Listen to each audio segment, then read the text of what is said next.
Hi. Hi. మనకి AP టెట్‌కి సంబంధించి మళ్ళీ మనకు కొత్తగా వదలడం జరిగింది. చాలా మందికి ఇన్ఫర్మేషన్ తెలీదనుకుంటా. దీనికి సంబంధించి ఎవరైనా అప్లై చేయాలనుకుంటే ఈ మంత్ 23 లాస్ట్ డేట్ అండి. చాలా ఆహ్, ఆహ్, రోజులైంది వదిలి దీనికి సంబంధించి సరిగ్గా ఎవరికీ తెలీదనుకుంటా. తప్పకుండా ఇన్ఫర్మేషన్‌ని మీ ఫ్రెండ్స్‌కి షేర్ చేయండి.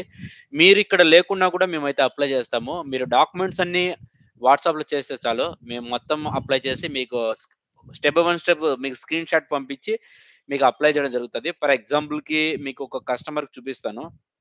ఆహ్,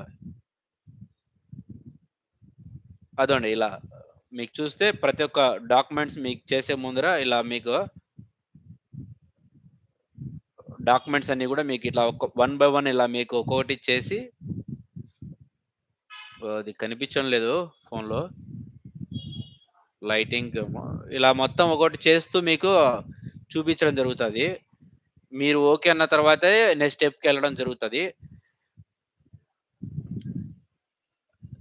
ఆహ్, దీంతో పాటు ఎవరైనా మైగ్రేషన్ సర్టిఫికేట్ గాని ఇంగా అప్లై చేయకుంటే చేసుకోండి. బయట intermediate present year, last year వాళ్ళు గాని ఆహ్, బయట స్టేట్‌లో చదవాలనుకున్న వాళ్ళు నెక్స్ట్ గాని ఫర్దర్ ఎప్పుడన్నా గాని చదవాలనుకుంటే మైగ్రేషన్ సర్టిఫికేట్ ఇంటర్మీడియేట్ ఖచ్చితంగా అడుగుతారండి. బయట స్టేట్‌లో చదవాలనుకుంటే.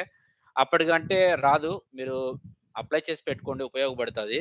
దీనికి మీరు 10థ్ మార్క్ లిస్ట్ అలాగే ఇంటర్మీడియేట్ మార్క్ లిస్ట్ ఉంటే సరిపోతది. ఇవి మాకు వాట్సాప్ చేస్తే మేము అప్లై చేసి మీకు సర్టిఫికేట్ అనేది మళ్ళీ మీకు వాట్సాప్ చేయడం జరుగుతది.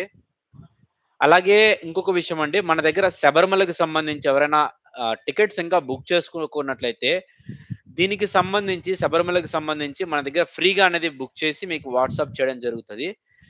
ఏ ఊరైనా కావచ్చు. మీరు మీ యొక్క ఫోటో, ఆధార్ కార్డ్ అలాగే మీ మొబైల్ నంబర్ ద్వారా ఆహ్, మీ శబరిమల టికెట్‌ననేది పలానా తారీఖు మనకు ప్రెజెంట్ వచ్చి డిసెంబర్ నుంచి జనవరి 10 వరకైతే అవైలబుల్‌లో ఉన్నాయి.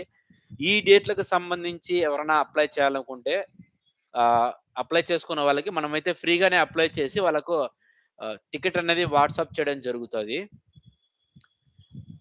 అలాగే మనకు ఆర్ఆర్‌బీలో జేఈఈ ఆహ్, అలాగే అండర్ గ్రాడ్యుయేట్ ఎన్‌టీపీసీ గ్రాడ్యుయేషన్‌కి సంబంధించి ఎన్‌టీపీసీ నోటిఫికేషన్ అయితే రావడం జరిగింది కదా! దానికి కూడా ఎవరైనా అప్లై చేయాలనుకుంటే మన నెట్ సెంటర్ దగ్గరికైతే రావచ్చు. దీనికి లైవ్ ఫోటో అనేది ఖచ్చితంగా ఉంటది. మోస్ట్‌లీ కస్టమర్ వచ్చి షాప్ దగ్గరికైతే రావాల్సిన అవసరం అయితే ఉంటది. దీనికి మీరు డాక్యుమెంట్స్ పంపిస్తే అప్లై చేయడం కుదరదు. డైరెక్ట్‌గా మీరు వచ్చి మన కస్టమర్స్ ఎవరైతే ఉన్నారో వాళ్ళందరూ కూడా డైరెక్ట్‌గా వచ్చి అప్లై చేసుకోవాల్సిందిగా. కొత్త కస్టమర్స్‌కి ఇన్ కేస్ డిస్కౌంట్ కూడా ఉంటదండి. అప్లికేషన్ ఫీజ్‌లో కాదు. మనం చేసే సర్విస్ చార్జ్‌లో డిస్కౌంట్ అనేది ఉంటది.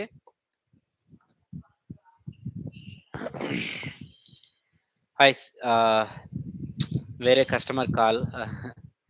సరే ఇక్కడ మీరు చూసినట్లయితే ఆహ్, మనకి నోటిఫికేషన్‌కి సంబంధించి వెబ్‌సైట్ లింక్ ఇదనమాట. మీరిక్కడ ఫస్ట్‌గా ముందుగా వచ్చి మనకు క్రియేట్ అకౌంట్ చేసుకోవాలి. ఇక్కడ ఏదైతే 10థ్ మార్క్ లిస్ట్ ప్రకారం ఉందో ఆ డేటాను మనం ఫిల్ చేసి, మన ఆధార్ నంబర్‌తో లింక్ అనేది ఇవ్వాల్సుంటది. ఇక్కడ మీరు చూడొచ్చు ఫస్ట్ మీరు సింపుల్‌గా మీ మొబైల్‌లో అయినా చేయొచ్చు. లేదంటే ల్యాప్‌టాప్ ఉన్న పీసీలో కూడా ఏ విధంగా అప్లై చేసుకోవాలి నేను మినిమమ్ కొద్దిగా చెప్తాను చూడండి. ఇక్కడ రైల్వే డిపార్ట్‌మెంట్‌కి సంబంధించి నోటిఫికేషన్ ప్రతి ఒక్కటి కూడా మనకు లైవ్ ఫోటో అడుగుతది కాబట్టి, మనం అప్లై చేసుకోలేని పరిస్థితుల్లో డైరెక్ట్‌గా ఆన్‌లైన్ సెంటర్‌కైతే వెళ్ళాలి. ఇన్ కేస్ మీరు ఆన్‌లైన్ సెంటర్‌లో వెళ్ళలేదు ఇంట్లోనే అప్లై చేసుకోవాలనుకున్నట్లయితే వెబ్‌సైట్ లింక్ కింద డిస్క్రిప్షన్‌లో కమ్యూనిటీలో ట్యాబ్‌లో కూడా ఇస్తాను. ఇక్కడ మనకు ఫస్ట్ సిటిజన్ ఇండియా ఇచ్చేయాలి. మనం ప్రొఫైల్ అనేది క్రియేట్ చేసుకోవాలి కాబట్టి, ఇక్కడ మనకి మన ఎస్ఎస్‌సి మార్క్ లిస్ట్ ప్రకారం నేమ్ అనేది ఇవ్వాలి. అలాగే ఇక్కడ మళ్ళా రీ ఎంటర్ నేమ్ అనేది ఇవ్వాలి. ఇక్కడ ఏ నేమ్ అయితే ఉందో ఆ నేమ్ ఇక్కడ రీ ఎంటర్ నేమ్ ఇవ్వాలి. మన నేమ్‌లో గాని ఏదైనా చేంజెస్ ఉన్నట్లయితే ఇక్కడ యెస్ అని ఇచ్చేసేయాలి. అంటే మ్యారీడ్ అయ్యి కొందరు ఉంటారు కదా! అటువంటి వాళ్ళకు మనం మెన్షన్ చేసుకోవాలి ఫీమేల్ క్యాండిడేట్స్‌కి. అలాగే date of birth SSC mark లిస్ట్‌లో ఏదుందో అదే ఆధార్ కార్డ్‌లో ఉండాలి. ఆ డేట్ ఆఫ్ బర్త్‌ని ఇక్కడ మనము డబుల్ ఎంట్రీ చేయాలి. ఇక్కడ రీ ఎంటర్ అనేది చేయాలి. జెండర్‌ని ఎంచుకొని సేమ్ ఏదైతే ఉందో 2 సార్లు అదే ఇవ్వాలి. అలాగే ఎస్ఎస్‌సి మార్క్ లిస్ట్ ప్రకారం మన ఫాదర్ నేము ఇక్కడ ఎంటర్ చేసి, అలాగే ఆ నేమ్‌ని మళ్ళీ రీ ఎంటర్ చేయాలి. ఇక్కడ మీరు ఏదైనా రెండిట్లో ఏదైనా మిస్టేక్ ఎంటర్ చేసినా కూడా మనకు మళ్ళీ రీ ఎంటర్ ఆప్షన్ వస్తది. నెక్స్ట్ అలాగే ఇక్కడ మెయిల్ ఐడీ ఇచ్చి ఫస్ట్ మెయిల్ ఐడీ ఇచ్చిన తర్వాత mail ID generate OTP click చేసి, ఆ ఓటీపీని ఇక్కడ వెరిఫై చేసిన తర్వాతే మనకు మొబైల్ నంబర్ ఇవ్వాలి. ఎప్పుడైతే మొబైల్ నంబర్ ఇచ్చిన తర్వాత మళ్ళా జనరేట్ ఓటీపీ ఇచ్చేసి తర్వాత మళ్ళా ఆ ఓటీపీని వెరిఫై చేసిన తర్వాత మనకిక్కడ వెరిఫికేషన్ త్రూ ఆధార్ అనే ఆప్షన్ క్లిక్ చేయండి. ఎందుకంటే ఇది ఇలా క్లిక్ చేస్తే మీకు అప్లికేషన్ కంప్లీట్ అవుతది. వెరిఫికేషన్ త్రూ డీజీ లాకర్‌ని క్లిక్ చేస్తే అది మీరు ఆల్రెడీ డీజీ లాకర్ ఉండే వాళ్ళకి ఈజీ అవుతదనమాట. డీజీ లాకర్ చాలా మందికి ఉండదు కాబట్టి ఖచ్చితంగా మీరు వెరిఫికేషన్ త్రూ ఆధార్ కార్డ్ అనే ఆప్షన్ క్లిక్ చేసి మీ ఆధార్ నంబర్ ఎంటర్ చేసి జనరేట్ ఓటీపీ అనే ఆప్షన్ క్లిక్ చేయాల్సుంటది. ఎప్పుడైతే మీరు ఈ ఆప్షన్ క్లిక్ చేస్తారో మీ రిజిస్టర్ ఆధార్ ఆధార్‌కి ఏ మొబైల్ నంబర్ అయితే ఉందో ఆ నంబర్‌కి మనకు ఓటీపీ రావడం జరుగుతది. ఆ ఓటీపీ నంబర్ ఇక్కడ క్లిక్ చేసి వెరిఫై ఓటీపీ క్లిక్ చేసి మీకు అప్లికేషన్ అప్లై చేస్తున్నట్టే ఖచ్చితంగా ఆధార్ కార్డ్‌లోను 10థ్ మార్క్ లిస్ట్‌ను 18 ఏళ్ళు నిండిన వాళ్ళు మాత్రమే అప్లై చేస్తారు కాబట్టి ఇక్కడ కన్ఫర్మ్ అనే ఆప్షన్ క్లిక్ చేసి మీకంటూ ఒక ప్రొఫైల్ పాస్వర్డ్‌ని క్రియేట్ చేసుకోండి. ఒక నంబరు, ఒక సింబలు, ఒక లెటర్ ఉండే విధంగా మీరు ఏవైనా 8 డిజిట్స్ ఉండేట్టుగా మీరు క్రియేట్ చేసుకోవచ్చు. మినిమమ్ ఆ లెటర్స్‌తో 8 డిజిట్స్ పాస్వర్డ్‌ని క్రియేట్ చేసుకొని, ఈ మెయిల్ ఐడీ, మొబైల్ నంబరు మీరు క్రియేట్ చేసుకున్న పాస్వర్డ్ ద్వారా మీరు లాగిన్ అవ్వచ్చు. ఓకేనా? ఇక్కడ ప్రొఫైల్ కంప్లీట్ అయిన తర్వాత క్రియేట్ అని నొక్కంగానే ఈ మీరిచ్చిన డేటాతో ఈమెయిల్ ఐడీ, పాస్వర్డ్ లేదా మొబైల్ నంబరు, పాస్వర్డ్ ఇవన్నీ ఒకాళ పడి ఇన్ కేస్ పాస్వర్డ్ గాని మర్చిపోయినట్లయితే మనం ఇక్కడ డైరెక్ట్‌గా లాగిన్ అనే ఆప్షన్ క్రియేట్ చేసిన తర్వాత లాగిన్ విత్ ఆధార్ అనే ఆప్షన్ ఉంటది. మామూలుగా ఇక్కడ mail ID, mobile number, password use చేసి లాగిన్ అయ్యి మనం అప్లికేషన్‌లోకి ఎంటర్ అవుతాం. ఓకేనా?